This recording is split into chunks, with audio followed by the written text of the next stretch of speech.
cigar store in the Miami neighborhood of Little Havana gives Cubans in the U.S. a taste of home. But for many, this Cuba away from Cuba is not enough. About a 30-minute drive away at the airport in Fort Lauderdale, several generations of Cubans wait eagerly to visit their families. This is a very big day because a new location has been opened for all the Cubans who want to travel to the island.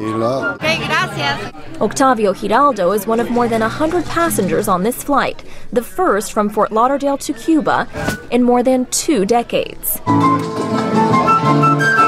The occasion has inspired a fiesta, complete with Cuban food, live music, and even dancing. Irelis Uzcategui Alvarez, returning to Cuba for the first time in 10 years, says the day is historic. It's very exciting because it's the first flight from here near my house in Fort Lauderdale. And it seems to me that it's more economical and more convenient. Buenos días, damas y caballeros. Fort Lauderdale is one of several airports that have begun flights to Cuba since the Obama administration loosened restrictions this year. Before, only airports in Miami, New York, and Los Angeles were authorized to run direct flights to the island. Vivian Manarud is president of Airline Brokers, the charter company behind this flight and others to Cuba. It's a celebration for everybody because anything that we can get approved that makes it more normal to travel to Cuba, to leave from any airport, to visit your family, is a celebration day. But not all Cubans are celebrating.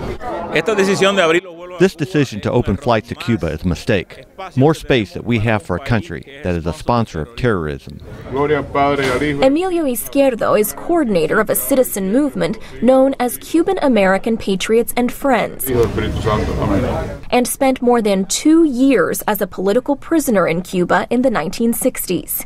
He and others in the exile community often gather here at Little Havana's famed Versailles restaurant, a hub of anti-Castro politics. Antonio Esquivel, head of the democracy-seeking Cuban Patriotic Council, says US-Cuba flights provide only one-sided benefits. It's not helping anybody but the Castro regime. What they're looking for is their money. That's all. But travelers say money is not the motive. It's not putting money in the hands of the Castros, but happiness in the homes of the families who miss their relatives who have come to this country and are returning and can return every day to see them. As takeoff gets closer, it is clear how much that family time means to Manuel Marquez and many other Cubans. There I have my mother, my siblings, my wife, and they are my loved ones.